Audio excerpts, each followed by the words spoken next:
Hello, I'm Dawn, and this is where Shabby meets Bling.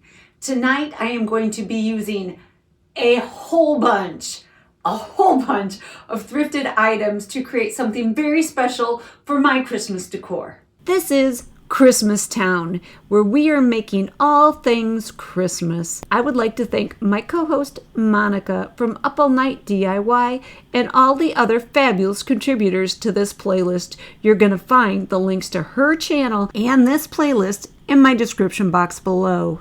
A thrifting we will go, a thrifting we will go. Hi-ho the Dario, look what I got. I got a really junky little bookcase, little shelf. And it is exactly what I needed for a project I've been hoarding. For a project I've been saving some items for. This little guy cost me only $5, but worth every penny. As per usual, we are going to disassemble because this thing is going to be something other than a little bookcase. This is going to be a giant box, a giant candy box,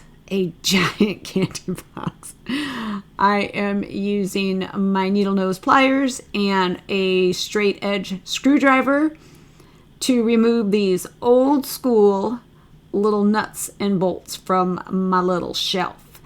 And there are a lot of them, and it's cold outside, so I need to hurry. Let's step it up, Dawn Jones. Go, go, go.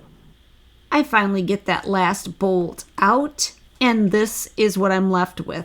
I'm left with 3 shelves and 2 sides, and I'm going to take the top shelf and it will get flipped upside down like so.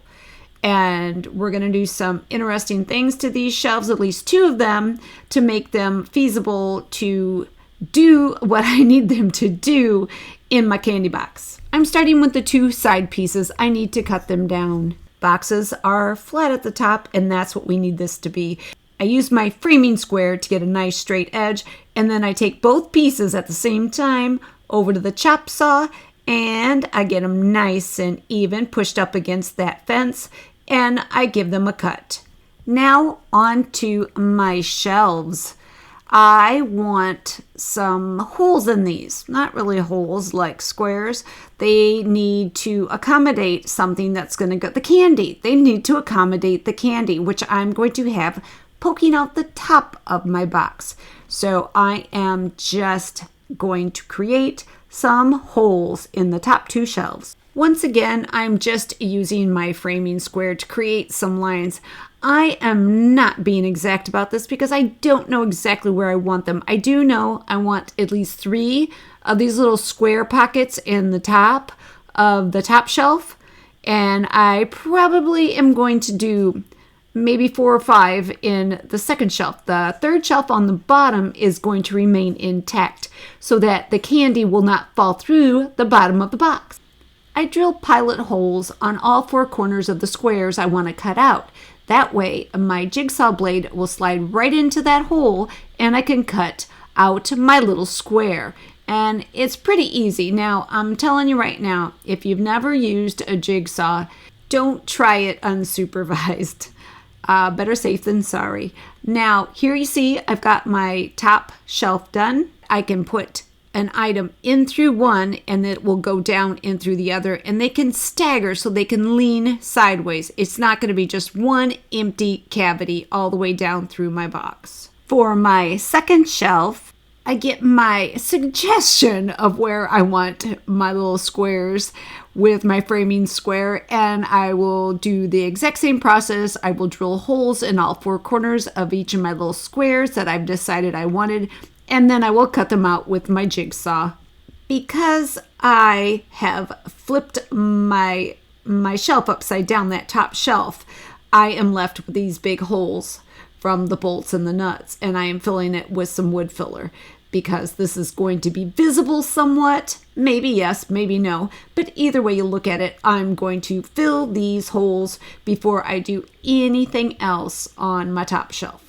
While that dries, I am going to sand all the other components of this little soon-to-be candy box. There's always sanding, isn't there? Always sanding. I hate sanding. I really do.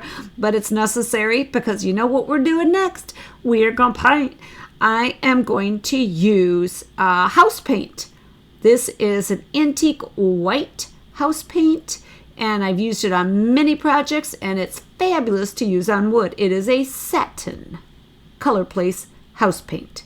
Once both the sides are painted, I move on to the shelves and get them painted. I will be painting all sides of all the pieces. Once my first coat is completed, I go back to that top shelf because it needs a sanding. Remember, we filled those holes. So I will give this a good sanding and I will finish painting my top shelf as well.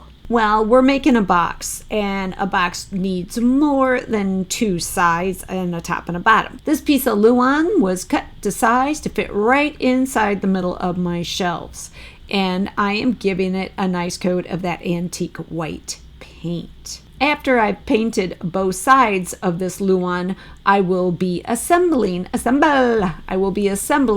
my little box. It's not a little box. I don't know why I keep saying that. Take a look at this guy. It's huge. There's a good look at the top. It was put on with pin nailers, and the sides and the shelves were assembled with screws. I recessed those guys so that you wouldn't see them. Now I just have to fill all the miscellaneous holes and gaps. There is the cavity that my candy will fit down inside. I did say candy canes, right? I think I mentioned candy canes, but yeah, that's for my giant candy canes. They're gonna be big, so big. Now that all my little repairs have been made, I am giving it a thorough sanding so that way I can finish my paint job. Using painter's tape on the corners as guides, I have sectioned off squares on both of the front and both sides of my box. Now the area near the edge of the box will be getting painted, all three sides. It will get painted, a chalk paint, and it will be an ink chalk paint. Okay, so I have my box. Now I need a lid. These are a couple of the scraps from the piece of Luan that was cut to make the front of the box, and I am going to cut down this piece so it's going to create the top of my box. Now that thinner piece is going to be the little flap that would close inside the box. This will not be a working lid like a magic act. This will be an illusion of a working lid. Here are the two pieces for my lid. What I'm going to do now is I'm going to align them up, and I am going to complete the illusion. They will be put together like so. I am going to make sure that both sides are even. I am going to put glue painter's tape on them temporarily just to keep them in place. I will be taking my straight edge and drawing little lines all the way across, corresponding lines from the little flap to the top of the lid. I transfer those lines onto the edge of my pieces where I am drilling them out. These little holes are going to accommodate some skinny pieces of wire. I cut the wire into a little L shape, and I glue half of it down into the top of the lid, and then the other half into that little flap. This is a dry fit. Now I'm going to glue it, and I will fill the seam with some lightweight spackling.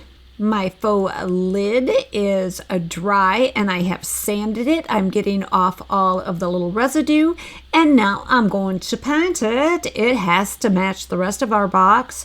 It is getting painted that antique white as well.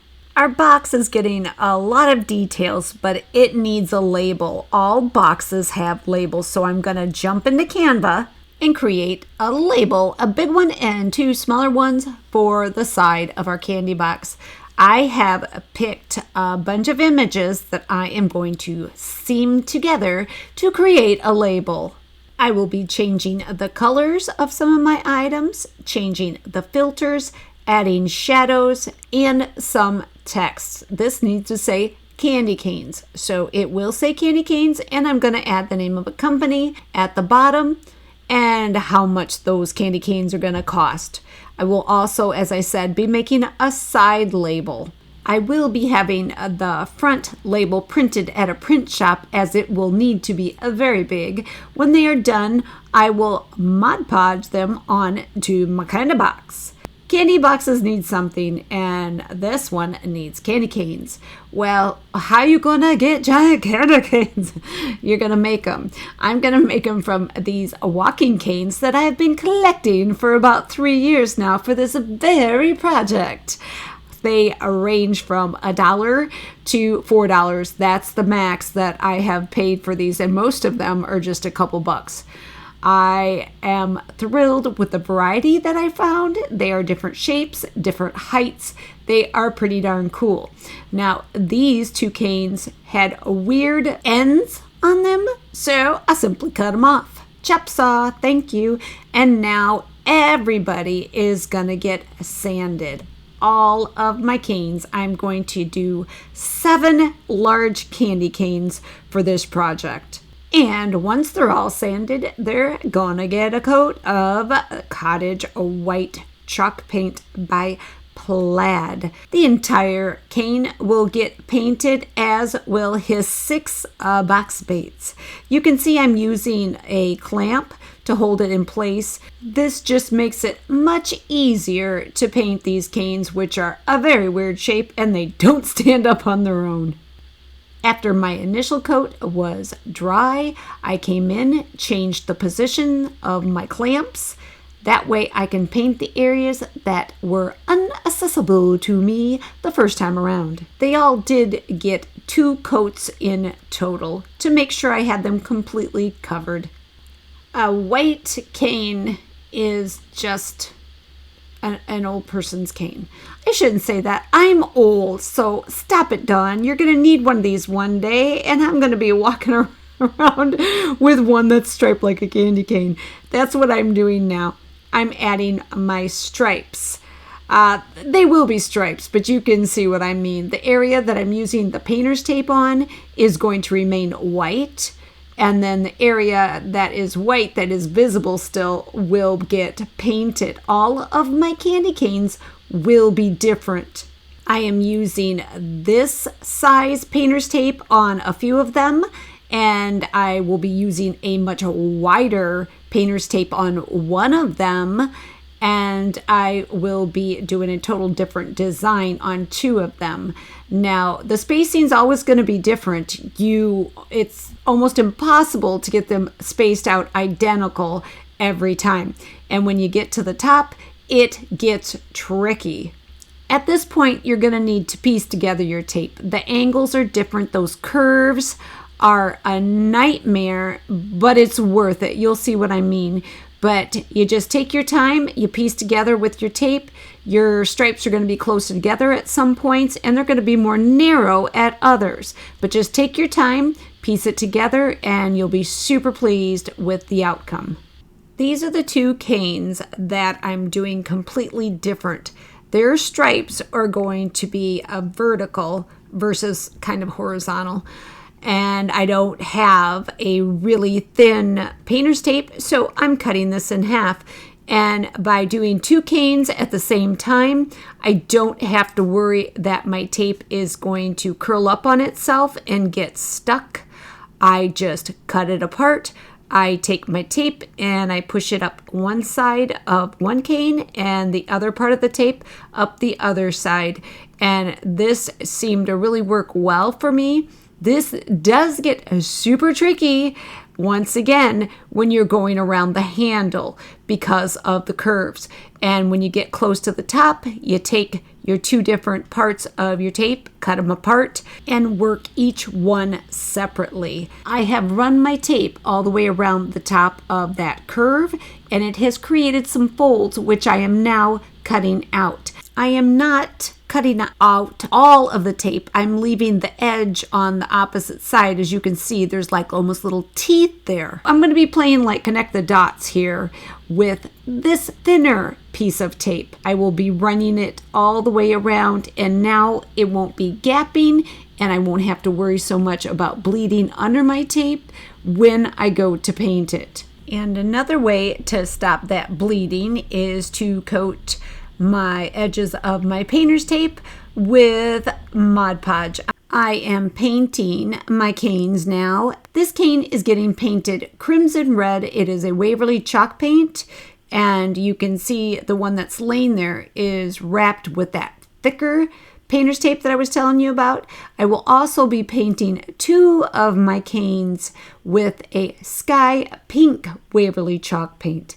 After they dry, I will see if they need a second coat. They probably will. And once that's dry, I will pull my tape.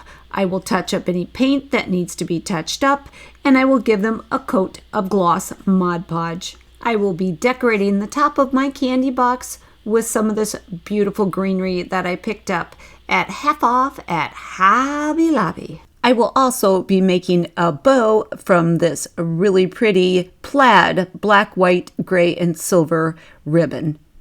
I'm done. I can't believe I got it all done, but I did. And now the only thing left to do is to show it to all of you. First, let's take a look at my candy canes. All 7 of them. Very, very happy with the way they came out. All different, all unique. I have 6 on one side, all at different levels with different stripes, and I have placed one, the largest one, off to the left. The 2 vertical stripe ones are different. One is that sky pink and the other is red. Here is my favorite, which is the largest one, which I placed off to the left. It is also one of the canes that had that weird end on it that we had to cut off. And there's my label. Labels. There's the side label. Holiday assortment, Santa certified. Yum, yum, candy canes.